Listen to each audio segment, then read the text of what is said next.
Grindelwald terletak di jantung pegunungan Alpen Bernese, di sebuah lembah yang perlahan-lahan dipahat oleh gletser purba dan kini terlindungi oleh puncak-puncak yang menentukan batas alamnya. Dari padang rumput, sisi utara Eiger selalu hadir, sebuah kehadiran yang tenang yang menuntun pandangan.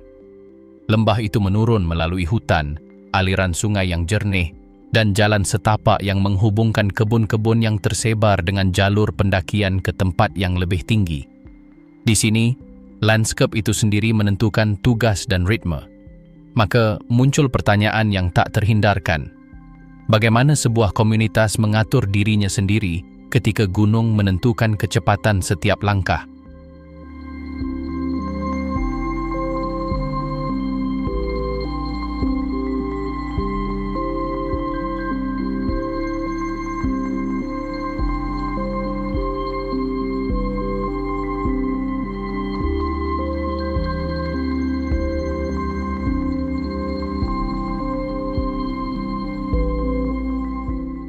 Tanah yang dibentuk oleh es Grindelwald terletak di celah lebar antara pegunungan Alpen Bernese, sebuah saluran kuno yang terbentuk oleh kekuatan yang bekerja selama jutaan tahun, dan sekarang dikelilingi oleh pegunungan yang menentukan konturnya. Lembah ini berbentuk cekungan panjang, ditopang oleh formasi batuan di mana warna terang batu kapur dan lapisan batu abu-abu mendominasi. Di selatan menjulang Eiger, sisi utaranya berupa dinding yang megah yang mendominasi pemandangan. Tidak jauh dari sana berdiri Wetterhorn dan Schreckhorn, dua puncak yang menjulang di atas 3.000 meter, dan kehadirannya yang megah membentuk batas-batas alami daerah tersebut.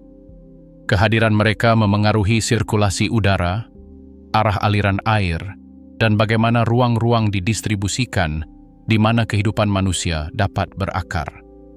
Tidak satu pun dari lanskap ini terbentuk dalam semalam. Bentuk lembah ini adalah hasil dari gabungan aksi gletser kuno, aliran air yang terus-menerus, dan erosi batuan yang konstan.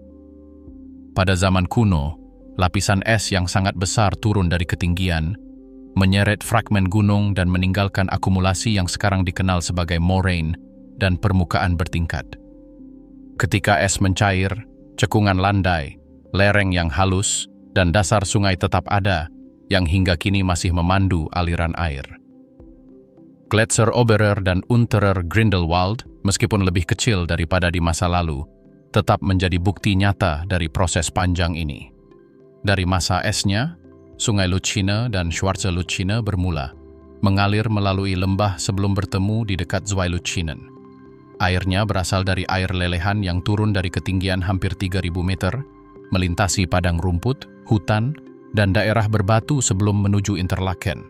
Sejak zaman kuno, tepian sungai ini telah berfungsi sebagai panduan untuk memetakan rute dan menandai pembagian lahan, karena setiap bagian dasar sungai memengaruhi kesuburan daerah sekitarnya dan distribusi kelembapan.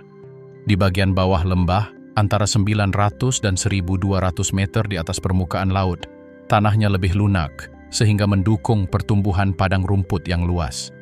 Saat Anda mendaki, lereng semakin curam dan lanskap berubah. Hutan lebat yang terdiri dari pohon cemara, larch, dan pinus muncul, membantu menstabilkan tanah di lereng bukit. Di atas 2.000 meter, vegetasi menjadi jarang dan kuat, beradaptasi dengan iklim yang lebih keras. Semak alpin tumbuh subur di sana, bersama dengan bunga-bunga kecil yang tumbuh di antara bebatuan dan tanaman yang memanfaatkan periode singkat kehangatan untuk tumbuh. Setiap zona ketinggian menciptakan lingkungan yang berbeda, hasil dari proses adaptasi yang telah berlangsung selama berabad-abad. Kehidupan hewan mengikuti pola yang serupa. Marmot menggali liang di padang rumput dan bereaksi segera terhadap suara apapun. Kambing gunung dan chamois bergerak melintasi lereng curam yang tidak dapat dilewati oleh hewan lain. Lebih tinggi lagi, elang emas memanfaatkan arus udara naik untuk menempuh jarak yang jauh dengan sedikit usaha. Di daerah berhutan, rubah, babi hutan, dan rusa muncul mencari perlindungan di vegetasi yang lebat. Burung-burung seperti burung tit besar dan burung pipit alpin melengkapi sistem yang bergantung pada topografi untuk menjaga keseimbangannya. Pegunungan Bernese juga mengungkapkan masa lalunya sendiri melalui komposisi batuan-batuannya. Batu kapur, sekis, dan batu pasir mendominasi. Material yang menunjukkan lapisan-lapisan yang terlipat akibat tekanan yang membentuk pegunungan Alpen. Di beberapa tempat, fosil yang tertanam mengingatkan kita bahwa daerah ini pernah tertutup laut jutaan tahun yang lalu. Jurang dan lembah mencerminkan gabungan kerja pergerakan bumi internal dan erosi yang konstan, menciptakan lanskap dengan tekstur yang beragam, di mana setiap sudutnya menyimpan jejak-jejak zaman kuno.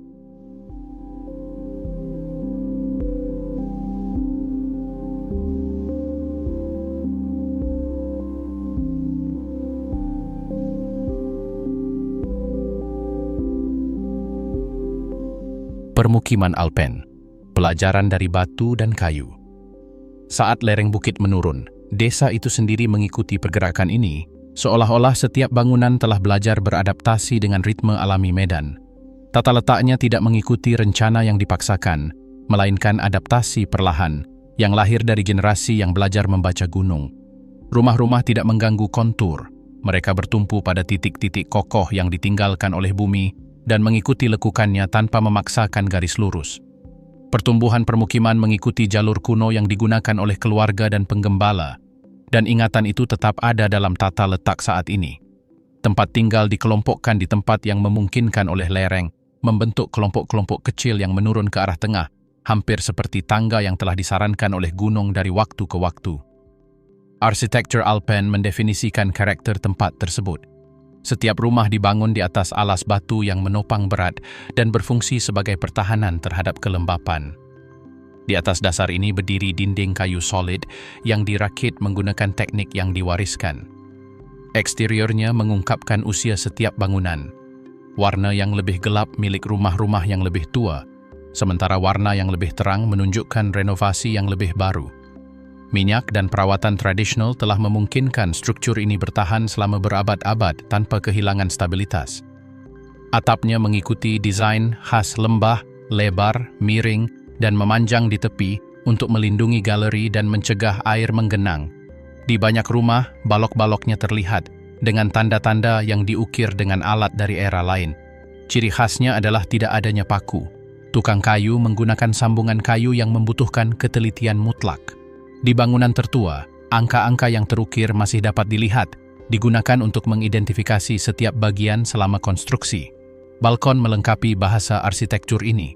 Terbuat dari kayu cemara atau larch, balkon tersebut mempertahankan pagar dengan figur dan desain geometris yang khas di daerah tersebut. Meskipun saat ini tampak sebagai detail dekoratif, awalnya balkon tersebut berfungsi untuk mengeringkan rempah-rempah atau menyimpan benda-benda selama bulan-bulan yang lebih hangat. Seiring waktu, keluarga menambahkan bunga dan ornamen kecil yang memberikan kesinambungan visual tanpa memaksakan keseragaman. Orientasi rumah-rumah mengikuti prinsip-prinsip tradisional. Banyak fasad menghadap ke timur atau selatan untuk memaksimalkan sinar matahari, sementara jendela-jendela kecil menyeimbangkan kecerahan dengan kekokohan struktur.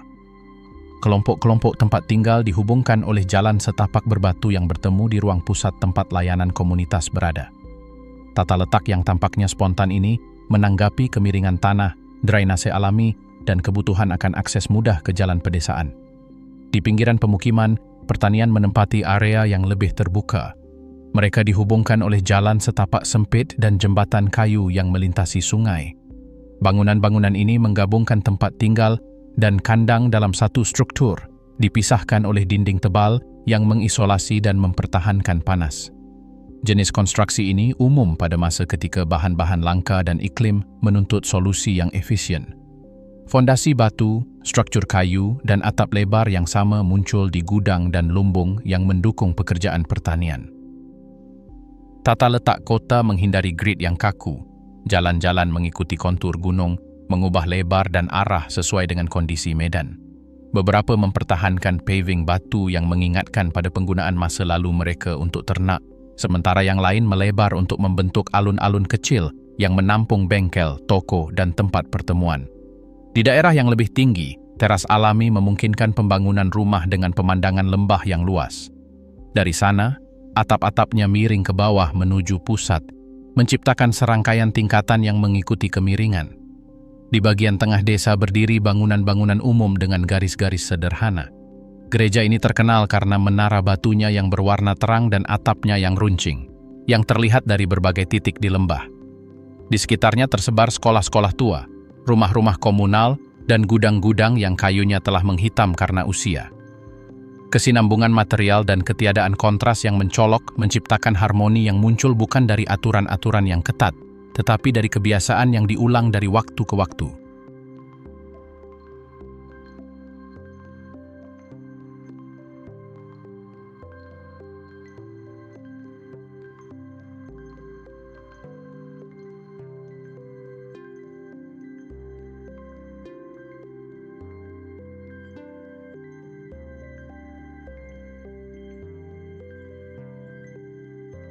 Dari ladang ke kereta api, perubahan yang mengubah Grindelwald. Sebelum menjadi lembah yang kita kenal sekarang, Grindelwald dimulai sebagai serangkaian kedatangan yang lambat, hampir ragu-ragu, yang secara bertahap membentuk pemukiman kecil tanpa rencana yang telah ditetapkan sebelumnya atau struktur yang terdefinisi. Lembah ini muncul selangkah demi selangkah, dibangun oleh keluarga-keluarga yang menemukan tanah subur dan tempat untuk menanam tanaman dan melindungi hewan di lereng-lereng ini. Dokumen-dokumen abad pertengahan paling awal menyebutkan kelompok-kelompok dari Lutschenthal yang menetap di dekat sungai, membersihkan area di hutan, dan membangun tempat berlindung sederhana di atas blok batu. Rumah-rumah awal ini lebih berfungsi sebagai perlindungan dasar daripada tempat tinggal permanen, hasil dari keputusan praktis yang dipandu oleh kemungkinan langsung dari lingkungan sekitar.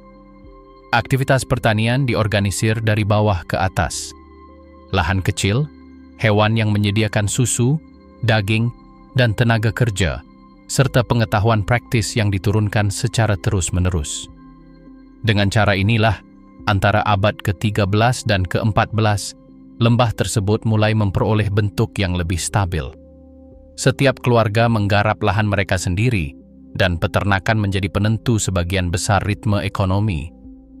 Keju yang diproduksi di pertanian menjadi produk khas, disempurnakan dari generasi ke generasi, dan hingga kini masih mempertahankan esensi dari metode-metode awal tersebut. Pertumbuhan berlangsung dengan santai, seolah-olah gunung mengamati setiap kemajuan manusia sebelum mengizinkan pemukiman. Kayu dari hutan dan batu dari lereng menyediakan bahan untuk membangun tempat tinggal yang lebih kokoh, membangun jembatan di atas sungai, dan membuat alat-alat yang mampu bertahan di iklim pegunungan. Komunitas berkembang melalui kerjasama, tetangga berkolaborasi dalam menanam, memperbaiki kandang, atau mengangkut barang. Perbedaan sosial minimal. Sebagian besar berbagi cara hidup yang didasarkan pada kerja manual, swasembada, dan apa yang dapat disediakan oleh lingkungan sekitar. Pada pertengahan abad ke-15, Grindelwald sudah muncul dalam dokumen-dokumen Kanton Bern. Sebuah struktur administrasi kecil ada yang mengatur lahan penggembalaan, mengadakan pertemuan komunitas, dan menetapkan langkah-langkah untuk melindungi dari kebakaran dan tanah longsor. Kapel dan pasar mingguan menjadi titik pertemuan yang membantu mengatur kehidupan sehari-hari. Setiap catatan, setiap perjanjian antar keluarga, memberikan konsistensi pada pemukiman tanpa mengubah karakter agrarisnya. Transformasi mendalam baru akan terjadi berabad-abad kemudian. Eropa mulai mengarahkan pandangannya ke pegunungan Alpen, tertarik oleh puncak-puncak yang tampak tak terjangkau dan oleh lanskap yang memadukan tantangan dan daya tarik. Pendaki gunung Inggris dan Jerman melakukan perjalanan ke wilayah ini untuk mengamati gunung-gunung yang, bagi mereka, hampir seperti mitos. Eiger dan Wetterhorn mulai disebut-sebut di luar lembah, dan penduduk setempat, yang terbiasa sejak kecil bergerak di antara tebing dan jalan setapak yang curam, mulai memandu para pendatang baru. Ini membuka jalan yang akan selamanya mengubah ekonomi lokal, pariwisata pegunungan. Dengan kedatangan para pelancong pertama, muncullah kemungkinan-kemungkinan baru. Beberapa keluarga mengadaptasi kamar untuk menerima pengunjung, menawarkan makanan sederhana, tempat istirahat, dan cerita tentang pegunungan. Pada akhir abad ke-19, Grindelwald sudah menjadi tujuan populer bagi para pendaki.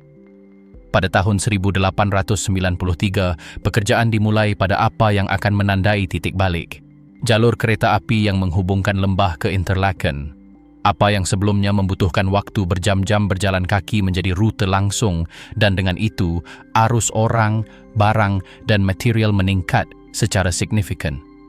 3 tahun kemudian, pada tahun 1896, pembangunan dimulai pada projek paling ambisius di wilayah tersebut, Jungfraubahnn, kereta api yang menembus terowongan pegunungan untuk mencapai stasiun di ketinggian.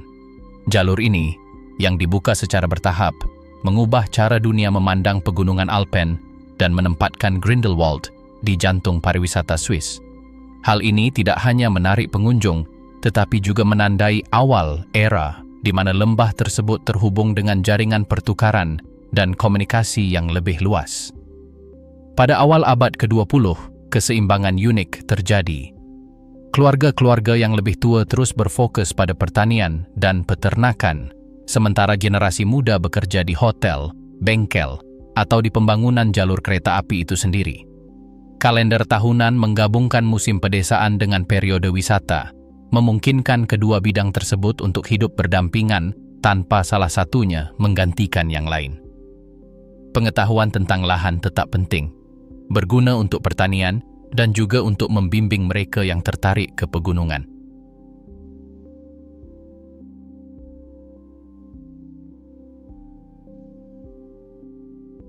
Kehidupan yang terjalin dengan kerja.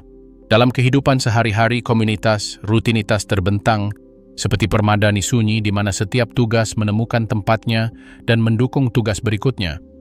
Setiap keluarga mengatur waktunya di sekitar pekerjaan yang membutuhkan konsistensi, perhatian, dan hubungan langsung dengan tanah. Tidak ada yang terjadi secara terisolasi. Setiap tindakan memenuhi fungsi yang menjaga kehidupan bersama tetap berjalan. Pertanian menetapkan sebagian besar ritme itu.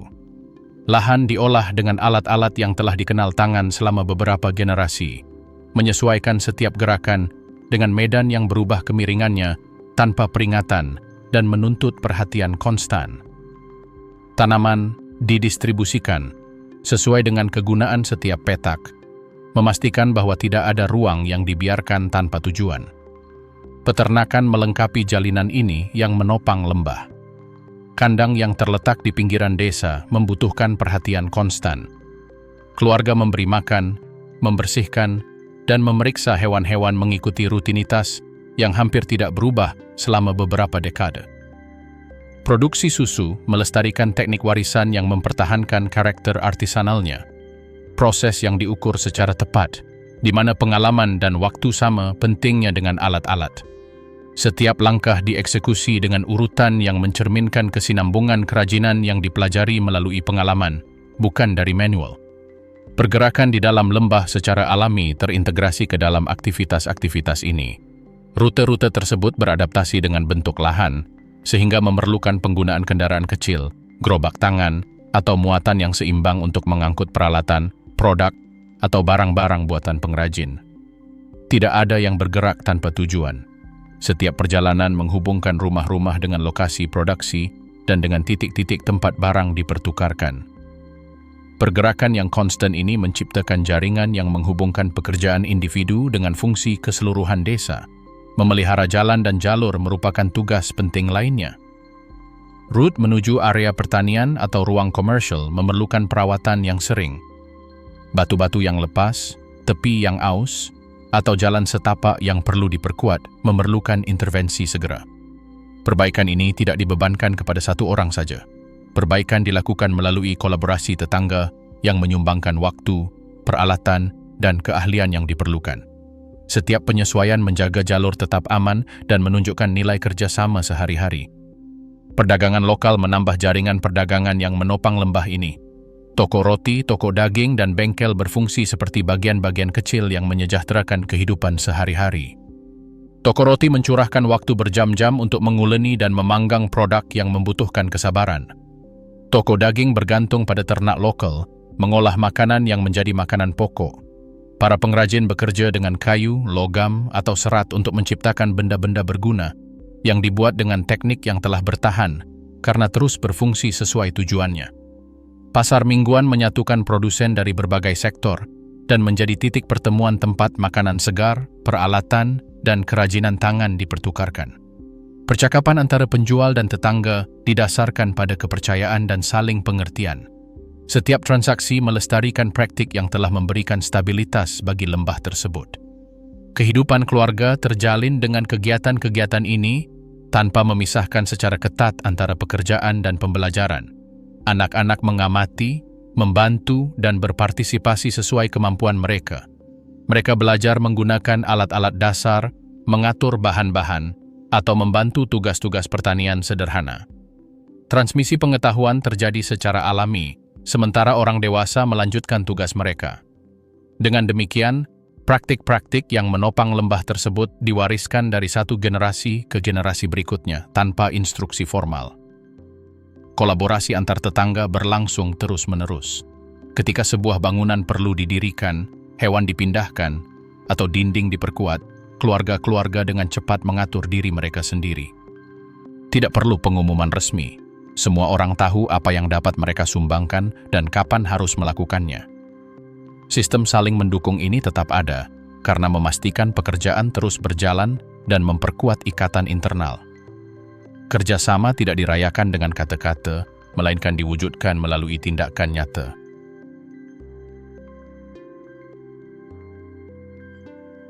Denyut tradisi.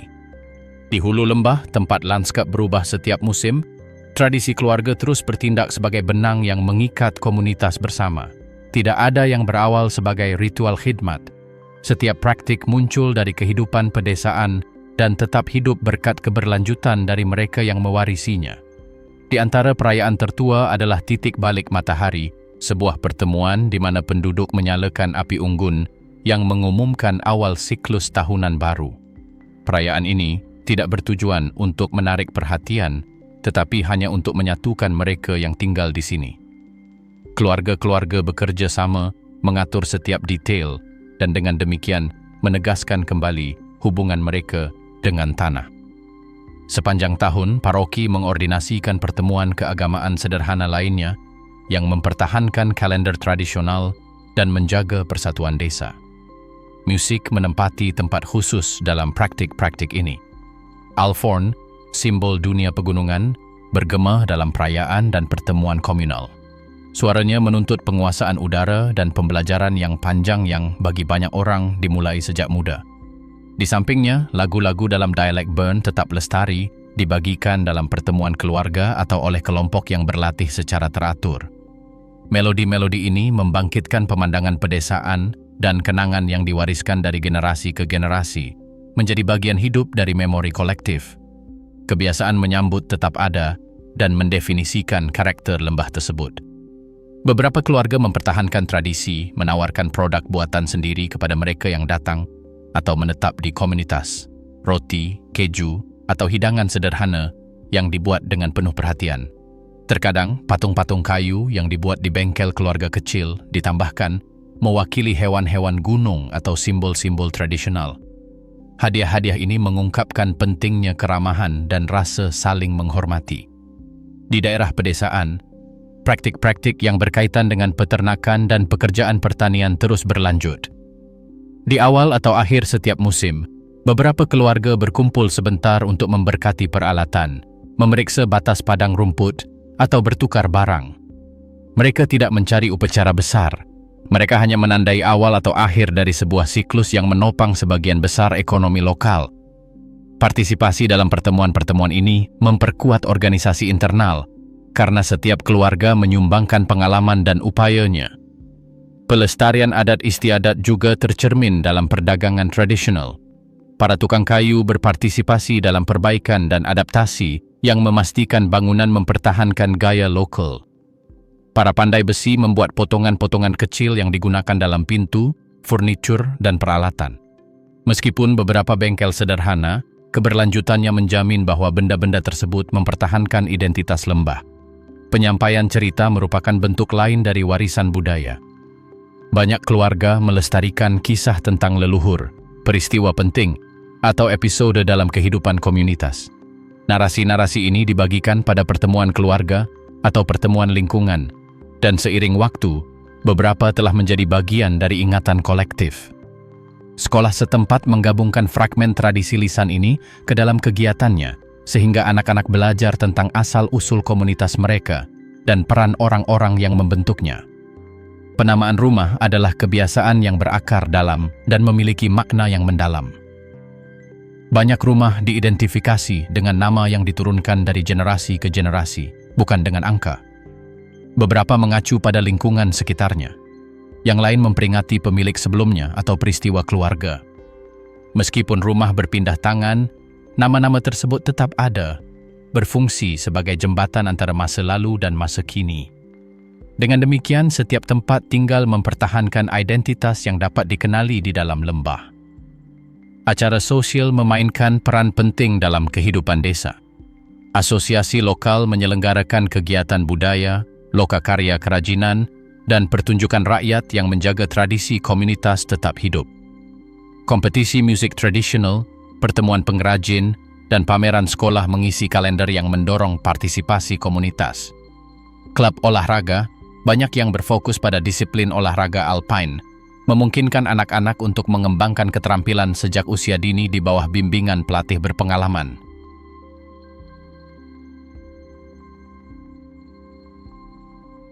Selamat datang di jalur tanpa tersesat.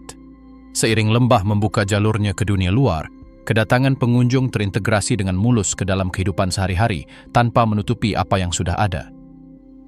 Saat ini, arus konstan ini didukung oleh layanan yang telah terbentuk selama beberapa dekade. Akomodasi tersebar di berbagai area, dari rumah keluarga yang diadaptasi untuk menerima wisatawan hingga tempat-tempat luas yang berfungsi sebagai titik awal bagi mereka yang ingin menjelajahi wilayah tersebut.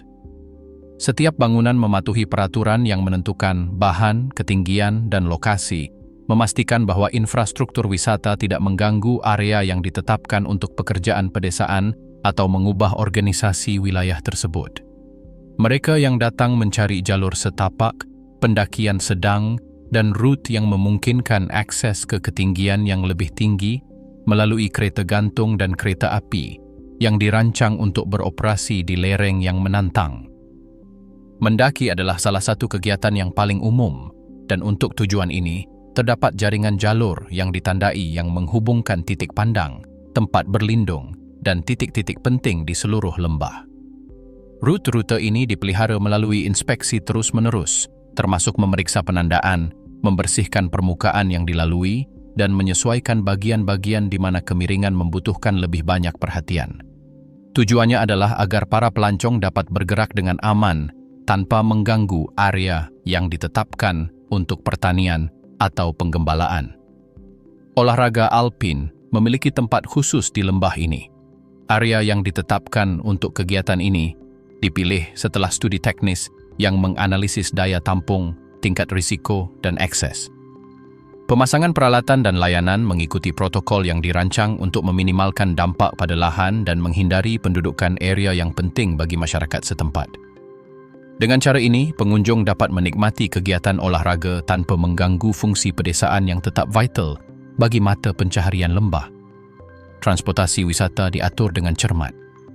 Bas, kereta api, dan kereta gantung menghubungkan titik-titik utama yang menarik, sementara kendaraan pribadi memiliki akses ke area parkir yang dirancang untuk mencegah kemacetan dan menjaga jalan-jalan internal tetap bersih untuk kegiatan pertanian atau perjalanan harian. Peraturan lalu lintas melindungi jalan-jalan sempit yang berfungsi produktif dan tidak akan tahan terhadap lalu lintas padat tanpa mengalami kerusakan. Pengelolaan lalu lintas kendaraan yang teratur ini memungkinkan berbagai penggunaan lahan untuk hidup berdampingan tanpa kesulitan. Hidup berdampingan antara pekerjaan pertanian dan pariwisata bergantung pada kesepakatan praktis. Keluarga yang mengolah lahan menjaga batas-batas yang tepat di sekitar lahan dan lumbung mereka untuk menghindari gangguan. Pagar yang tersembunyi, panel informasi, dan titik akses yang ditandai dengan jelas memandu pengunjung tanpa menghalangi pergerakan mereka dan, pada saat yang sama, melestarikan ruang yang dibutuhkan pertanian. Langkah-langkah ini tidak muncul sebagai respons terhadap konflik, melainkan sebagai bagian dari sistem yang memahami bahwa dua aktivitas berbeda dapat berbagi wilayah yang sama jika aturan sederhana dan jelas dihormati. Untuk melindungi lingkungan, ada kebijakan yang mengatur jenis konstruksi yang diizinkan dan penggunaan area sensitif. Beberapa zona tidak mengizinkan bangunan baru, sementara yang lain hanya mengizinkan struktur dengan karakteristik tertentu. Kontrol juga diterapkan pada pengelolaan sampah yang dihasilkan oleh pengunjung dan bisnis lokal. Sistem pemilahan dan pengumpulan digunakan yang harus memenuhi standar yang ditentukan dan ditinjau sesuai kebutuhan. Konservasi lembah juga dipertahankan berkat kebiasaan yang diturunkan oleh keluarga penduduk. Penduduk mengajarkan praktik penggunaan lahan yang bertanggung jawab, memelihara jalan setapak, mengelola sumber daya dengan bijak, dan melindungi area yang membutuhkan perhatian terus-menerus. Ajaran ini bukanlah aturan yang kaku, melainkan kebiasaan yang diperoleh kaum muda sejak kecil. Pengunjung lembah tanpa sadar menemukan sistem yang berfungsi karena merupakan bagian dari kehidupan sehari-hari mereka yang telah tinggal di sini selama beberapa generasi. Kehadiran pariwisata dalam perekonomian lokal terlihat dari lapangan kerja yang dihasilkannya. Akomodasi, transportasi, pemandu khusus, penyewaan peralatan, dan bisnis yang terkait dengan kegiatan pendakian gunung membentuk sektor yang melengkapi pertanian, peternakan, dan kerajinan tangan. Tidak ada satupun kegiatan yang sepenuhnya menggantikan kegiatan lainnya. Masing-masing berkontribusi sesuai dengan musim dan kebutuhan lembah tersebut. Kombinasi perdagangan ini memungkinkan perekonomian tetap stabil tanpa meninggalkan fondasi tradisionalnya.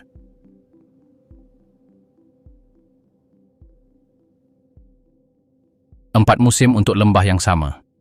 Seiring berjalannya tahun, lembah ini memberlakukan tatanan senyap yang tak perlu dijelaskan siapapun. Musim-musim mengatur kehidupan masyarakat melalui perubahan nyata yang mengatur ulang pekerjaan dan rutinitas harian.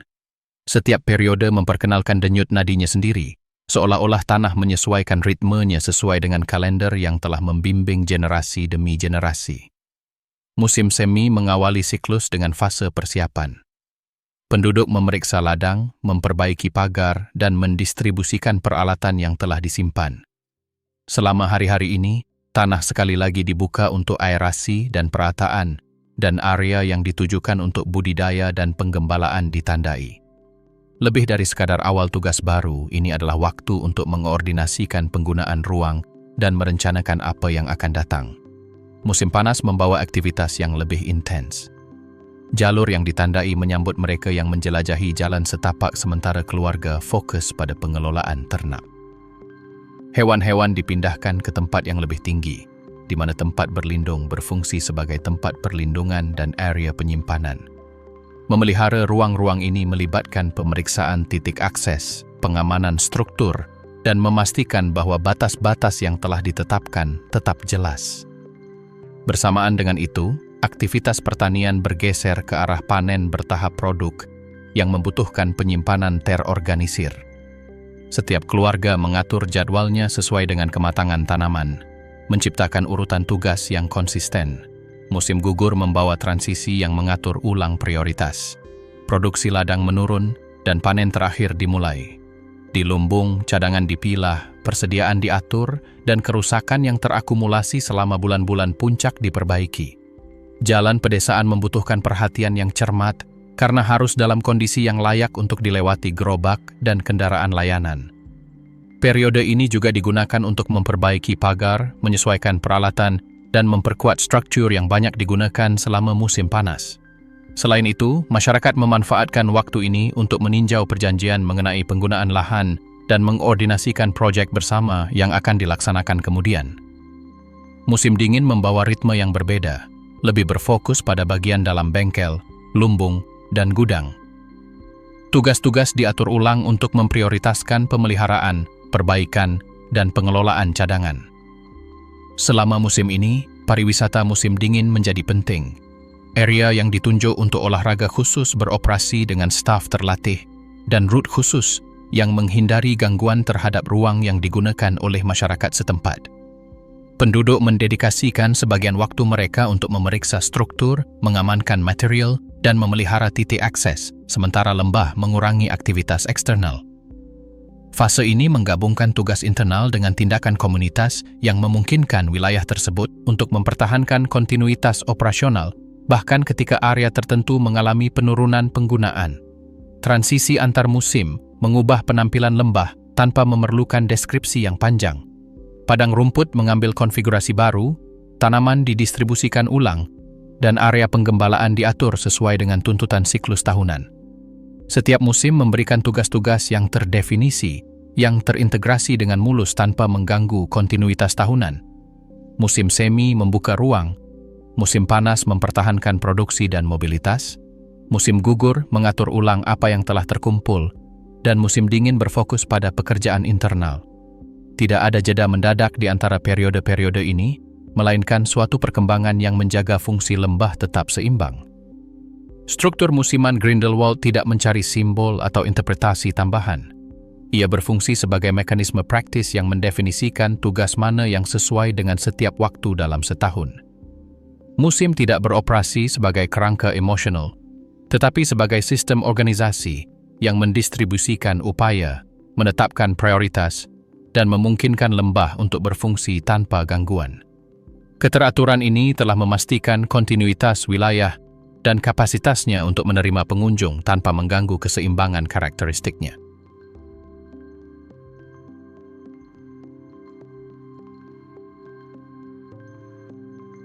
Rumah sebagai inti kehidupan sehari-hari. Di balik fasad kayu yang menjadi ciri khas lembah ini, rumah-rumah tersebut memperlihatkan interior yang tertata di sekitar kehidupan sehari-hari. Perapian yang terletak di titik-titik pusat menandai area di mana keluarga mengatur aktivitas sehari-hari mereka. Di dekatnya terdapat meja dan rak yang luas untuk mengatur barang-barang yang sering digunakan. Dapur mempertahankan desain praktis dengan permukaan yang dirancang untuk memudahkan tugas sehari-hari dan furniture yang memprioritaskan fungsionalitas. Ini bukanlah ruang yang dirancang untuk pamer, melainkan lingkungan di mana setiap elemen memenuhi fungsi spesifik dalam ritme domestik. Persiapan makanan menempati tempat yang mendasar di rumah karena mengatur waktu dan mendistribusikan tanggung jawab. Roti, sosis, dan makanan kaleng membutuhkan perencanaan sebelumnya dan urutan tindakan yang diadaptasi oleh setiap keluarga sesuai dengan rutinitasnya. Pekerjaan direncanakan dengan tenang dan dieksekusi dengan presisi, memungkinkan metode kuliner tetap konsisten selama bertahun-tahun dan terus diintegrasikan ke dalam praktik sehari-hari. Koeksistensi antar generasi adalah hal yang konstan di rumah-rumah ini. Pengorganisasian rumah tangga beradaptasi dengan kebutuhan bersama. Dapur, peralatan, dan tugas sehari-hari dikelola sesuai dengan kesepakatan praktis yang telah dipertahankan setiap keluarga untuk waktu yang lama. Tidak ada peran yang kaku. Tanggung jawab disesuaikan dengan ritme harian dan ketersediaan setiap anggota. Di dalam, dekorasi mempertahankan hubungan langsung dengan sejarah keluarga. Foto-foto lama, peralatan yang tidak terpakai, dan ukiran menghiasi dinding sebagai saksi aktivitas yang menandai sejarah setiap rumah. Benda-benda itu tidak berfungsi sebagai dekorasi baru, melainkan sebagai objek yang dilestarikan karena nilai historis atau fungsionalnya. Bagi mereka yang mengunjungi lembah ini, jelas bahwa setiap elemen adalah bagian dari kesinambungan domestik yang tetap hidup. Tugas-tugas rumah tangga di dalam rumah mempertahankan struktur yang konsisten. Membersihkan dan mengatur furnitur mengikuti rutinitas yang diulang sepanjang tahun. Peralatan yang digunakan setiap hari diperiksa, disesuaikan, atau diganti sesuai dengan tuntutan aktivitas keluarga. Ruang bersama diatur ulang untuk memastikan bahwa setiap orang dapat menggunakannya tanpa kesulitan. Perencanaan ini memungkinkan setiap anggota memiliki tanggung jawab yang jelas dan agar rumah berfungsi sebagai sistem di mana setiap tindakan terhubung dengan tindakan berikutnya. Pewarisan kebiasaan domestik memainkan peran sentral di dalam rumah. Hal ini tidak terbatas pada memasak atau pemeliharaan. Hal ini mencakup cara menerima tamu, mengatur pertemuan, dan melestarikan dokumen keluarga atau foto-foto lama. Praktik-praktik ini tidak diajarkan melalui aturan tertulis. Praktik-praktik ini dipelajari melalui pengamatan dan partisipasi dalam momen-momen ketika keluarga mempraktikannya.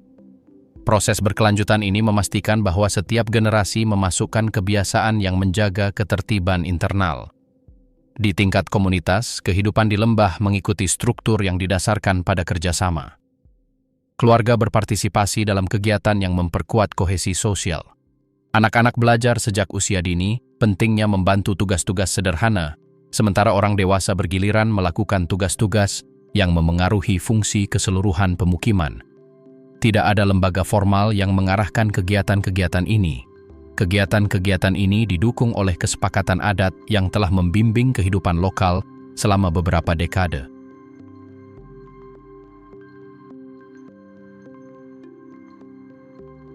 Di mana sejarah tetap hidup?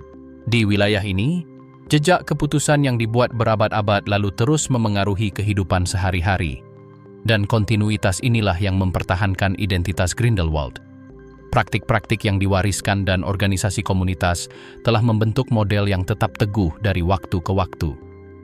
Generasi yang mendiami lembah ini melestarikan metode kerja, kebiasaan domestik, dan dinamika keluarga yang memungkinkan kota berfungsi tanpa gangguan. Bahkan ketika kegiatan ekonomi baru secara bertahap mulai dimasukkan. Itu bukanlah perubahan yang tiba-tiba. Setiap penyesuaian diintegrasikan tanpa mengubah fondasi yang membedakan pemukiman tersebut. Kontinuitas ini juga terlihat dalam cara wilayah tersebut tetap terorganisir. Sifat abadi dari keputusan-keputusan kuno tersebut diakui dalam elemen-elemen sehari-hari. Lokasi rumah, orientasi jalan setapak, dan pembagian lahan mengikuti kriteria yang ditetapkan ketika kehidupan bergantung pada pengelolaan ruang pertanian yang tepat dan rute yang menghubungkan berbagai titik di lembah. Pola-pola ini tetap berlaku dan, dari waktu ke waktu, beradaptasi dengan kebutuhan baru tanpa mengubah logika awalnya. Lingkungan adalah elemen penting dalam sistem ini. Bentuk lembah, pegunungan yang membatasi pergerakan, dan jalan setapak yang menghubungkan area penggembalaan dengan zona berpenduduk menentukan bagaimana tugas-tugas didistribusikan sepanjang tahun. Unsur-unsur ini tidak hanya berfungsi sebagai latar belakang visual. Unsur-unsur ini memengaruhi mobilitas, penggunaan lahan, dan lokasi setiap aktivitas. Grindelwald tidak hanya beradaptasi dengan landscape, ia menggunakannya sebagai alat yang menentukan jadwal harian, rute, dan prioritas. Pengembangan masa depan lembah dikelola melalui peraturan yang berupaya melestarikan koherensi wilayah, sementara masyarakat mempertahankan praktik yang memungkinkan keberlanjutan perdagangan, adat istiadat, dan metode yang diwariskan dalam keluarga. Kombinasi administrasi formal dan tradisi menciptakan kerangka kerja yang mendukung organisasi internal tanpa menyimpang dari sejarahnya. Pada akhir perjalanan melalui lembah ini, menjadi jelas bahwa Grindelwald tidak hanya memukau dengan pegunungannya. Ia mengejutkan dengan cara kehidupan sehari-hari terjalin dalam ketenangan lingkungan sekitarnya. Di sini, setiap hari berlangsung tanpa gembar-gembor, dipandu oleh isyarat yang telah bertahan melampaui perjalanan waktu. Bentang alam bukanlah sekadar latar belakang, melainkan pendamping yang membimbing keputusan dan ritme. Di tempat ini, kesederhanaan berubah menjadi bentuk kebijaksanaan. Mereka yang berhenti sejenak untuk mengamati memahami bahwa masih ada wilayah di mana harmoni tidak dicari. Harmoni itu terjadi begitu saja. Dan dalam keheningan itulah Grindelwald mengungkapkan kekuatan sejatinya.